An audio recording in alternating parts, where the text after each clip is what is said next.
오늘 본문 읽어드린 이 본문의 말씀은 2000년 전 예수 그리스도가 이 땅에 태어나신 현장, 출생의 현장과 그 사건의 배경이 기록되어 있는 부분입니다. 예수님이 어디에서 태어나셨다고요? 베들레헴, 유대 땅 베들레헴. 제가 룻기서를 강의를 하면서 베들레헴에 대해서 이야기했지요. 베들레헴이 뭐한 곳이라고? 떡집이라고. 제가 떡 없는 떡집이라 제목을 해서 말씀을 드렸어요. 예수님은 떡집에 오셨어요. 생명의 떡으로. 그래서 예수님이 마지막 운명하시기 직전에 떡을 떼어 제자들에게 주시면서 받아 먹으라. 이는 내 몸이니라. 받아 마시라. 이는 내 피니라. 생명의 떡으로 이 주님이 오셨습니다. 어디에? 베들레헴에. 자, 1절의 말씀을 보시면은 역사적 배경이 기록이 되어 있습니다. 그때의 가이사 아구스토가 영을 내려 천하로 다 호적을 하라 하였으니, 가이사 아구스토는 로마 대제국의 초대 황제 카이사르 아우구스투스를 가리킵니다. 그의 본명은 뭐냐면은 옥타비누스죠. 옥타비누스. 우리 옥타비누스는 우리가 잘 알고 있잖아요. 그가 로마 전역에, 로마가 통치하고 있는 모든 나라에 호정령을 내는 거예요. 요즘으로 말하면 인구 센서스, 인구조사를 하게 한 거예요. 왜? 정치적인 목적으로. 정치적인 목적으로. 가장 큰 목적은 세금을 징수하기 위해서예요. 인두세, 세금을 매기기 위해서. 그리고 또한 치안, 여러 가지.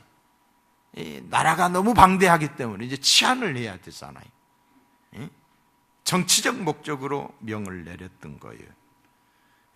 자, 4절과 5절을 한번 볼까요?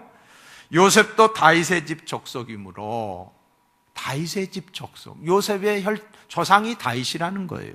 그죠? 다윗. 갈릴리 나사렛 동네에서 유대를 향하여. 다윗의 집 족속인데 어느 시기에 그가 아마 나사렛으로 이사를 갔던 것 같아요. 근데 이제 다시 베들레헴으로 뭐 하러 올라오네? 호적을 하러 올라오는 거예요. 유대를 향하여 베들레헴이라 하는 다윗의 동네로, 다윗의 동네. 그 약혼한 마리아와 함께 호적하러 올라가니 마리아가 이미 잉태하였더라 그랬어요.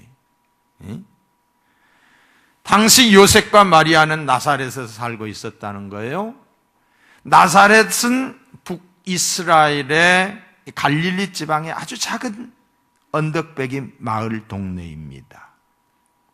마리아는 이미 잉태한 지 오래돼서 거의 만삭이 된 상태였어요. 근데 호정령이 내려졌던 거죠. 호정령이 없었다라면은 마리아가 나사렛에 올 이유가 없었던 거예요. 그러나 그 호정령이 어쩌면 강력한 어떤 호정령이었어요. 반드시 해야 된다는. 그렇기 때문에 만삭이 된 몸을 가지고 145km, 여기서 아마 한 수원 정도 가는 거리지요. 그래서 이동을 할 수밖에 없었던 거예요. 만삭인 마리아가 베들레헴에 호적을 하러 갔는데 그곳에 머무는 동안에 해산을 하게 됩니다. 이 베들레헴이라고 하는 동네는 700년 전 미가 선지자를 통해서 메시아의 탄생지로, 예수님의 탄생지로 이미 예언이 되어 있던 곳이에요. 700년 전에. 미가서 5장 2절에 보시면은 베들레헴 에브라다야, 너는 유대 족속 중에 작을지라도 이스라엘을 다스릴 자가 내게로 나올 것이라. 너의 근본은 상고의 영원에 있느니라. 예수님이 탄생하실 것을 700년 전에 예언을 했어요. 여러분 한번 생각해 보세요. 이게 얼마나 놀라운 일인지. 만약에 그때 예수님께서 나사렛에서 탄생을 했다라고 한다면 어떻게 된 거예요? 성경이 틀린 거예요. 성경의 예언이 잘못된 거지요. 성경이 틀렸다라고 하는 건 성경을 믿을 수가 없다는 거지요. 예? 구약 성경에 보면은 성탄에 관한 예언을 비롯해서 예수님에 관한 예언이 약 350회에 걸쳐서 나오는데, 만약 그 중에 하나라도 틀렸다라고 한다면 성경은 정확무한 하나님의 말씀으로 믿을 수 없는 책이 되고 마는 거지요. 그런데 맞아도 어떻게 이렇게 딱 들어맞을 수가 있느냐는 거지요. 예? 신기하고 놀라울 정도. 왜? 이것이 하나님의 말씀이기 때문입니다. 예? 하나님의 말씀임을 예언의 성취를 통해서 우리가 알게 된다는 거지요. 자, 예수님이 베들레헴에서 태어난 사실이 기적입니다. 왜 기적이냐? 하나님이 구약의 700년 전에 예언되어져 있는 그 장소와 그리고 타이밍을 정확하게 절묘하게 맞추었기 때문이에요. 이걸 우리는 하나님의 섭리라고 그럽니다. 아닌 말로 노마의 황제와 목수 요셉이 짜고 그렇게 했겠어요? 서로 맞춰서 그렇게 했겠어요? 요즘 같으면은 스마트폰, 핸드폰이 있어가지고 어디쯤 왔느냐, 어떻게 하자, 이렇게 해가지고 짜고 할 수 있었다라고 할 수도 있겠지요. 그러나 그들은 각각 자기 의지대로 행동을 했지만은 절묘하게 맞아떨어진 거예요. 누가 시켜서 한 것이 아니고 자기 의지대로 호정령을 내렸던 거고 시기가 되니까 내려왔던 거예요. 전능하신 하나님께서 보이지 않는 손길로 그들의 마음과 생각을 움직이시고 타이밍을 맞추시고 예언된 장소 베들레헴으로 인도하셨던 거예요. 하나님을 알지 못하는 불신자 로마의 황제까지 동원해서 말입니다. 예언의 성취를 위한 하나님의 역사인 줄로 믿습니다. 요셉과 마리아는 만삭이 되었음을 알고 있었지만은 명령을 따르고자 호적을 하기 위해 먼 길을 가지 않을 수 없었습니다. 홀몸이 아닌 아내와 함께 쉬어가면서 갈 수밖에 없었겠지요. 도착하고 보니 늦은 밤이었어요. 이것저것 방을 구하고자 다녀보았지만 빈 방이 없었던 거예요. 방이 없었어요. 거기다가 145km의 길을 걸어왔을 거 아니에요. 뭐 나귀를 탔다 치더라도 그 길이 가까운 길이 아닌데 아주 막 피곤해 지쳐 있었을 거예요. 그런데 안타깝게도 아내인 마리아가 상고를 시작한 거예요. 고통이 오기 시작을 했습니다. 다급해진 남편 요셉은 어떠했겠어요? 얼마나 당황했겠느냐 이 말이에요. 그것도 첫 아이인데 경험도 없는데 동네도 아니고 타지에 와서 아내가 지금 상기를 겪고 있어요. 아파서 막 그냥 고통 중에 있어요. 여러분 첫 아이 낳아보셨지요? 얼마나 당황스러워요. 얼마나 걱정이 돼요. 얼마나 염려가 돼요. 모든 것이 다 준비되어 있고 의사가 있음에도 불구하고 불안하고 당황스럽고 그렇잖아요. 안절부절. 저도 그냥 성모병원에서 안절부절. 제 아내는 막 그냥 있는 소리 없는 소리, 체면이 어디 있어. 다 소리 지르고. 이런 상황. 한번 상상해 보세요. 얼마나 당황했을까. 진통이 오는데 아파하는데 아이를 낳을 방이 없는 거예요. 아마 그랬을 거예요. 제 아내가요 지금 아이를 낳으려고 하는데 방 좀 빌려주세요. 좀 신세 좀 지겠습니다. 애원을 했을 거예요. 그러나 한결같이 하는 이야기가 없다는 거예요. 한결같이 거절을 하는 거예요. 할 수 없이 요셉과 마리아는 우선 찬바람이라도 피하기 위하여 들어간 것이 마구간이야. 짐승의 우리예요. 그곳에서 아이를 낳은 거예요. 마구간에서. 오늘 여기 본문에 보시면 뭐라고 그랬어요? 강보에 싸서 구유에 누웠다. 응? 짐승의 밥통 구유에 누웠다라고 그랬어요. 자, 겉으로 보면 분명히 빈 방이 없어서 그랬습니다. 방이 없었던 거예요, 겉으로 보기에는. 하지만 잘 생각해보면 진짜 이유는 그게 아니에요. 사실은 여관 주인이나 주변 사람들의 마음의 빈 방이 없었던 거예요. 마음의 여유가 없었던 거예요. 마음이 굳어져 있었던 거예요. 마음만 열려 있었다라고 한다면은 방이 얼마든지 생겨지는 거지요. 마음만 먹으면 얼마든지 방을 마련해 줄 수 있었을 것이라고 생각을 해요. 상고로 부르짖는 여인과 태중의 아이를 위해 방을 마련해 줄 수 있는 마음의 여유가 없었던 것. 이게 바로 타락한 인간의 사악한 마음이었어요. 하나님이 없는 자기만 있는 그런 타락한 마음이었던 거지요. 오직 그들의 마음에는 이웃이 어찌하든 자기들만 아는, 자기들밖에 모르는 자들이었어요. 이 모습이 바로 당시의 사회상이었다는 거지요. 그 당시의 사회, 인심이 얼마나 야박했는지를 짐작할 수 있습니다. 당시에 이 사람들이 어떤 사람이냐? 그것이 어디라고요? 베들레헴이에요. 베들레헴. 다윗의 동네예요. 하나님을 믿는 동네예요. 여호와 하나님을 인정하는 신앙인들이 있는 곳이었어요. 그들은 어쩌면 하나님을 열심히 섬겼을 거예요. 안식일을 지켰을 거예요. 철저하게 지켰을 것이라는 것이요.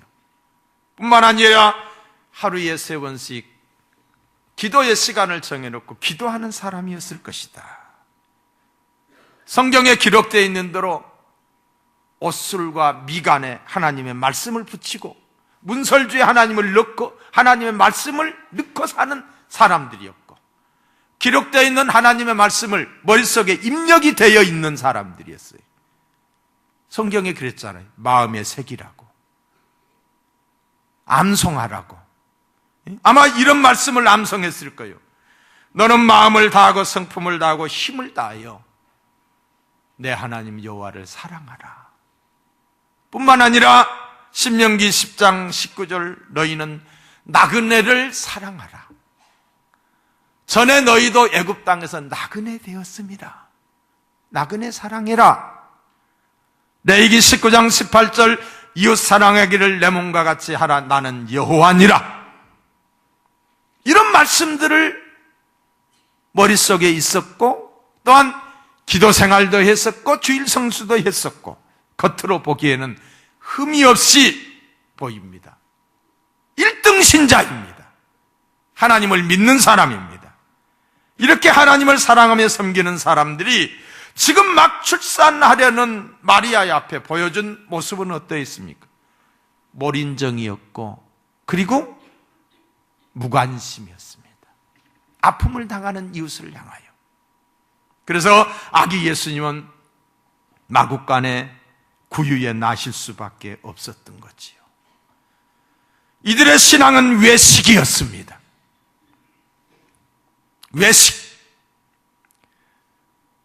이 사람들의 마음속에는 오직 자기 자신밖에 없어요. 이웃을 생각하지 않았어요. 철저한 이기주의에 사로잡혀 있었습니다. 하나님의 말씀은 알고 있지만은 머리에서 입을 통해 나오는 소리일 뿐 말씀이 삶이 되지 못했어요. 가슴은 이기적 욕심으로 가득 차 있었어요. 그들의 눈에는 자기 자신 외에는 아무것도 보이지 않았어요. 이웃의 아픔이 들리지 않았고 보이지 않았어요. 해산하는 여인에게 방 한 칸 내어주는 사람이 없었던 것이 그의 증거입니다. 그래서 예수님은 구유에 탄생하실 수밖에 없었어요. 이 얼마나 안타까운 일입니까? 이 얼마나 죄송한 일입니까? 인류의 구원자로 오신 예수님을 거절했던 거예요. 오늘 우리 사회에 이런 안타깝고 죄송한 일들이 우리 주위에 얼마나 많이 일어나고 있습니까? 이웃에 있는 나이 드신 어른이 죽은 지가 몇십일이 돼도 모르고 서로 지내고 있는 이런 상황. 이웃에 있는 일가족이 생활고에 시달리다가 자살을 하는 이런 상황. 이 모습에서 우리들의 모습을 살펴보는 계기가 되었으면 합니다. 성탄절을마다 집안을 장식하고 예쁜 카드와 또 친한 이웃에게 선물을 주고받는 것 아주 좋은 일입니다. 그러나 그것으로 끝나고 만다면은, 여기에서 그치고 만다라고 한다면은 우리 역시 예수님을 부위에 누이시는 것과 같아요. 하나님이 하늘보좌를 버리시고 아기의 모습으로 오신 성탄을 맞이하면서 어려운 이웃들을 돌아보았으면 합니다. 우리의 작은 것들이 추운 겨울을 녹이는 사랑이 될 줄로 믿습니다. 내 마음의 현주소는 어디입니까? 내 안에 무엇이 있습니까? 혹시 오직 나밖에 없는 것은 아닙니까? 내 마음에 나밖에 없는 것은 아닙니까? 그렇다면 주님께 내어드릴 방이 없는 거예요. 예수님은 또다시 구유에 누이실 수밖에 없는 거예요. 예수님을, 우리도. 예수님은 지금도 우리를 수시로 찾아오고 계십니다. 아니, 우리 곁에 계십니다. 평범한 인간의 모습으로 우리에게 다가오고 있습니다. 오늘날 많은 사람들이 교회에 나와 예배를 드리고 있습니다. 하나님의 말씀을 들을 때에 머리로만 동의하고 갑니다. 그 중에 몇몇은 마음에 감동을 받기도 합니다. 머리로만 긍정하고, 좋은 소리. 그러나 나와 상관없는 소리. 말씀대로 순종하고 행하는 사람이 적다는 거예요. 말씀대로 살려고 하는 사람이 적다는 거예요. 행하지 않는다는 거예요. 행함이 없는 믿음은 죽은 믿음이라고 그랬잖아요. 우리가 믿는다라고 하면서도 행함이 없기 때문에, 알고 있는 말씀들이 삶 속에 이어지지 않기 때문에 선한 영향력을 끼치지 못하는 거예요. 그래서 세상 사람들이 교회를 향하여서 뭐라고 말합니까? 예수님은 좋지만 교회는 싫다. 교회가 누구예요? 우리 믿는 사람들이. 예수님은 좋지만 너희들은 싫다. 왜? 주님의 가르침은 좋지만은 말씀대로 살지 않는다는 거예요. 믿음은 세 가지로 이루어집니다. 하나는 하나님의 말씀을 아는 것. 말씀을 알아야 되겠지요. 그리고 그 말씀을 신뢰하는 것. 하나님을 신뢰하는 것. 그리고 마지막으로는 하나님의 말씀대로 행하는 거예요. 행치 않는 믿음은 죽은 믿음입니다. 우리들의 주위를 한번 살펴보시기 바랍니다. 작지만 나의 도움을 필요로 하는 어려운 이웃은 없습니까? 헐벗고 굶주린 이웃은 없습니까? 그 사람이 주님의 이름으로 지금 내 앞에 있는지 모릅니다. 뭐라고? 빈방이 있습니까? 빈방이 있습니까? 저를 좀 도와주세요. 다급하게 외치는 요셉의 음성을 들으시기 바랍니다. 그리고 내가 누리는 따뜻한 방, 그 기득권의 방을 내어드릴 수 있는 빈 마음의 소유자가 되어야 합니다. 내 욕심을 비워야 됩니다. 주님께 내어드릴 방이 있어야 된다는 거지요. 나만을 위하는 내 자신의 이익만을 생각하는 마음을 비워야 주님께 드릴 방이 있습니다. 내 자신의 생각만을 앞세우는 아집과 교만을 버려야 주님이 계실 화평과 사랑의 방이 마련이 됩니다. 빈방이 있습니까? 빈방이 있습니까? 하고 안타깝게 외치는 음성을 듣고 내가 앉은 따뜻한 방을 내드리는 빈 마음의 소유자, 사랑의 마음, 참 하나님의 사람이 되기를 주님의 이름으로 축복합니다. 요한계시록 3장 20절에 보시면은 볼지어다 내가 문 밖에 서서 두드리는 누구든지 내 음성을 듣고 문을 열면 내가 그에게로 들어가 그로 더불어 먹고 그는 나로 더불어 먹으리라. 이 말씀은 라오디아 교회 성도들에게 하시는 말씀이에요. 이 말씀은 오늘 우리 송총교회 성도들에게 하시는 말씀이에요. 이 말씀은 오늘 이 시대를 살아가고 있는 우리 모두에게 주시는 말씀이에요. 지금 우리들의 가정을 살펴보십시오. 한 집에 살고 있지만서도 마음 문이 굳게 닫혀 있어요. 너는 나, 나는 나. 한 집에 살고 있으면서도, 한 공간에 있으면서도 마음만은 천리말리 떨어져 있어요. 오늘의 현실이 그렇습니다. 방이 없어서도 아니에요. 한 집에 방이 3개, 4개 있어요. 그것도 2-3 사람 살면서 남에게 내어줄 빈 방이 없다는 데 문제가 있는 거예요. 많은 것을 가지고 있으면서도 남에게 나눌 수 없다는 것이요. 길 가는 나그네를 하룻밤 작아갈 수 있도록 배려하는, 여러분, 우리 문화가 문칸방, 사랑방이 있었잖아요, 옛날에. 우리 시골에 사랑방이 있었어요. 길 가는 나그네들이 그냥 거기 와서 주무시고 가고 아침 먹고 가는 이런 방들이, 지금 그런 게 없어요. 이웃집에서 별일이 생겼다고 해도 나와는 아무 상관이 없는 거지요. 낳아주신 부모님이, 또 어렵게 사는 형제들, 그들에게 나는 많이 가지고 있으면서도 내어줄 방이 없어요. 부모님에게도 내어줄 방이 없어요. 없어서 없는 것이 아니라 마음이 닫혀져 있기 때문에, 많이 가지고 있으면서도 남에게 줄 것이 없다고 합니다. 마음 문을 닫고 사는 거예요. 그러면서 하는 이야기가 뭐래? 외롭다는 거예요. 고독하다는 거예요. 세상 것을 아무리 입히고 먹이고 발라봐도 외로움은 씻을 수가 없는 거예요. 본질적 공허함이지요. 더욱 안타까운 것은 우리 마음의 방에 주님이 찾아오셔서, 문 밖에 서서 주님이 찾아오셔서 따뜻한 사랑으로 우리를 위로해 주시려고, 세상이 줄 수 없는 평안으로 우리에게 평안을 주시려고 문 밖에 서서 두드리고 계시는데 우리가 마음문을 굳게 닫고 있는 거예요. 문을 열지 않는 거예요. 문 밖에 서서 말합니다. 문을 열어다오. 내가 들어가서 너와 더불어 먹고 마시고 네 안에 평안을 주고 네 안에 만족을 주기를 원한다. 그런데 문을 닫고 있는 거예요. 여러분, 우리 주님은 우리 가운데 와서 우리의 마음 문을 두드리고 계셔요. 두드리고 계셔요. 환경을 통해서, 사람을 통해서, 고난을 통해서 내가 너와 함께 하기를 원한다. 너에게 축복하기를 원한다. 문제는 내가 열어야 되는 거예요. 열지 않기 때문에 주님이 좌정하지 못한다는 거지요. 오늘의 현대인들은 내 집 방문만 걸어 잠그는 것이 아니라 마음문까지도 걸어 잠근 채 텅 빈 마음 때문에 외로워하며 고독하고 사는 거예요.